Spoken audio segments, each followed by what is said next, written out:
I'm a guy that's 24. Each day I build some more. I like the sequels. I'm Rich Boy J.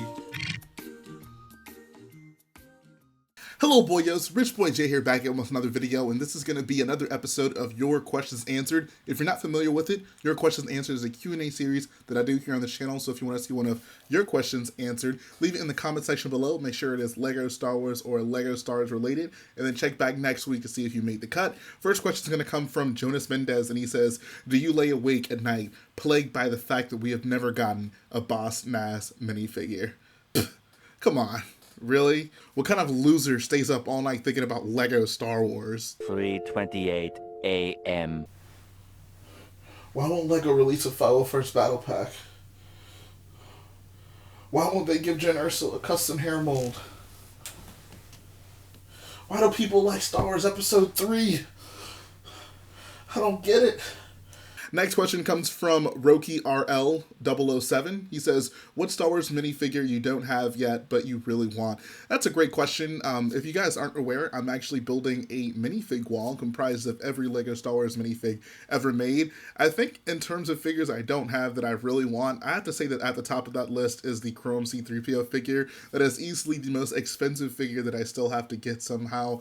I'm still like trying to decide if it's something I want to just bite the bullet on and just buy outright, or if I want to try to get lucky and find some deal down the road. Like, how long am I willing to put off getting that figure, as the price will probably increase and increase as less of them are in circulation. So that's one of those ones that I would love to have. I would just love to have that thing fall into my lap and not have to pay the high price that it commands, but I know I'm probably at some point just going to have to pay it. Another one is the New York I Heart Yoda one. That's one that I'm really compelled to just get brand new in the pack, because that's one of those figures that has been faked so much. It is so hard to find a legit one and also to discern whether or not it is legit before you actually get it in your hands. To circumvent that, my reaction would be to just buy one brand new in the pack, which means that the price is going to be a lot higher than I normally would pay for something like that. So those are really the two that I don't currently have that I would like to get the most, even at this point. But great question. Thanks for asking. Next question comes from Will Bricks Productions. He says,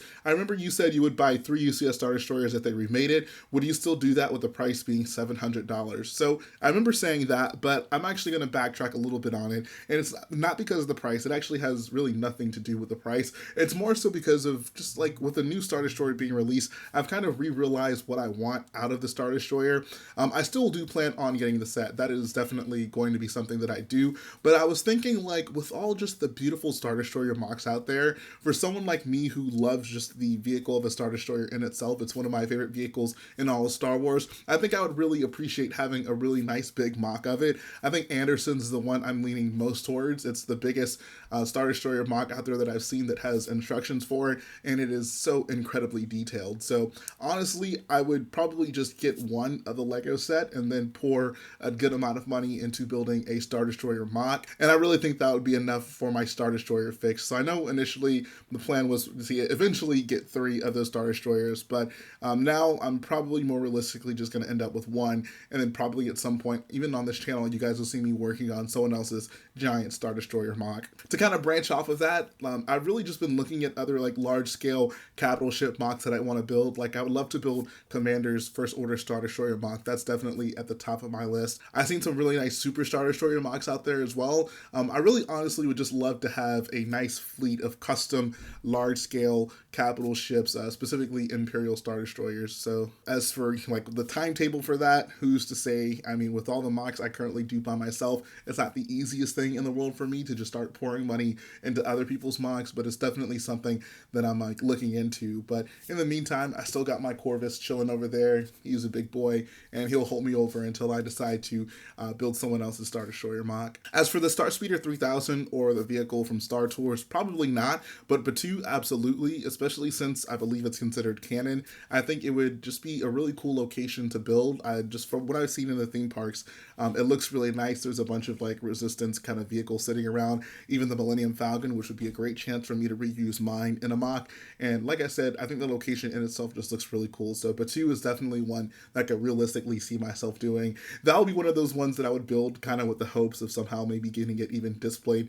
at the park, whether it be for a short period of time or even permanently. But I think that like a company like Disney would really appreciate if someone did a nice large scale version of Batu. So that's definitely one that I would love to do at some point. Next question comes from Xander Melb. He says, what are your thoughts on the leaked UCS Twilight? I think it looks great.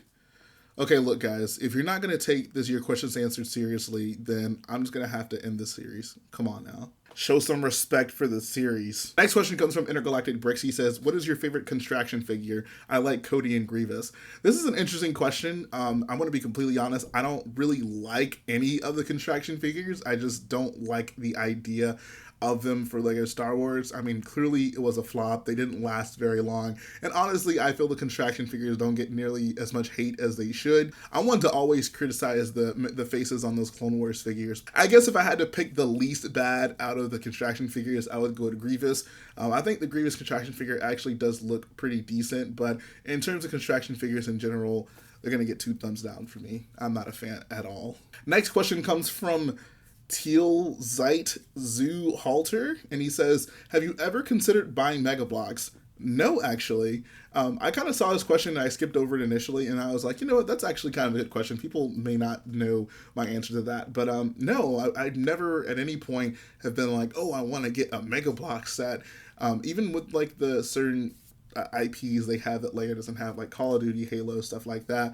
I've never been super like interested in those games, so I've never been super interested in having buildable versions of them, and by extension, I've never seen like a Mega Bloks set on the shelf and been compelled in any way to build them, especially knowing like my experiences as a kid with getting gifted Mega Bloks sets. The quality is just not nearly on par with that of Lego. They've certainly gotten a bit better now that they're Mega Constructs, but I still feel that they can't compare to Legos. So at the end of the day, I'm always going to be Lego for life.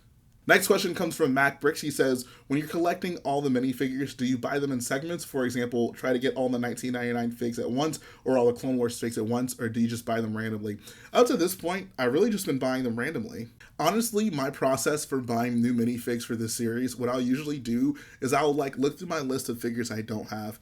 I'll find like one figure that I know I want to have in the next update or that I want to get at that moment, and then I'll basically just like kick like the top like 5 sellers that have it for the lowest price, and I'll look at like what other figures they have, and basically whichever seller has like the best combination of that figure along with other figures I also don't have, that's usually the seller that I end up going with.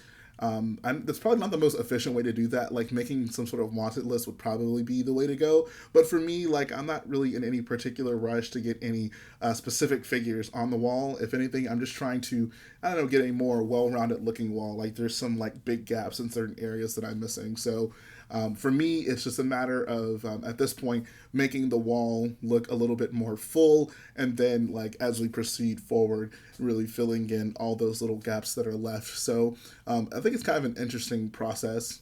If there's anyone else out there who's currently trying to collect all the Lego Star Wars figures, I'd love to know, like, do you have any method to the madness of trying to collect the figures, or do you just buy at random? Now that I think about it, if I were buying them in order, for example, I just started with the oldest figure I don't have and just moved forward throughout time, I'd probably be better off in terms of just having an understanding of like where my collection sits and like at what point I'll actually have all the figures. But the biggest problem with that is you're gonna hit those super expensive figures pretty early on, like the Cloud City Boba Fett, and then of course like the Chrome C-3PO. So you really just have to kind of weigh. Final question is going to come from Han Solo. He says, what's your favorite episode 5 UCS set? This is a difficult one. So I think like Easily, I'm going to have to say the Millennium Falcon, the most recent one, is probably the best UCS set from episode 5, even though, like, if you really take all things considered, it's not specifically or uniquely from episode 5. You can call it an episode 5 or an episode 7 Millennium Falcon. But giving the box art, I would say that, you know, it's adequate to describe it as an episode 5 UCS set.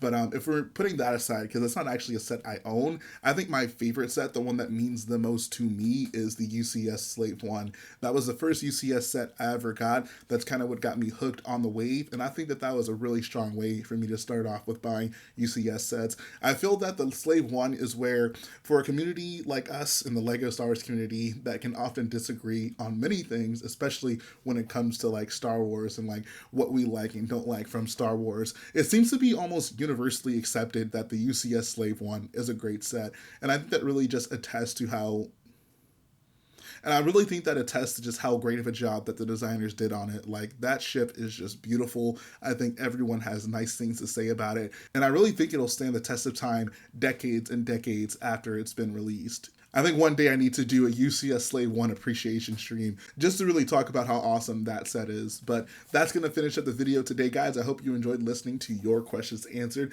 Like I said, if you want to see one of your questions in the video, leave it in the comment section below. Make sure it's LEGO Star Wars or LEGO Stars related, and then check back next week to see if you make the cut. If you like what I do, go ahead and support the video by hitting that like button, support the channel by smashing that subscribe button, and I'll be back again very soon.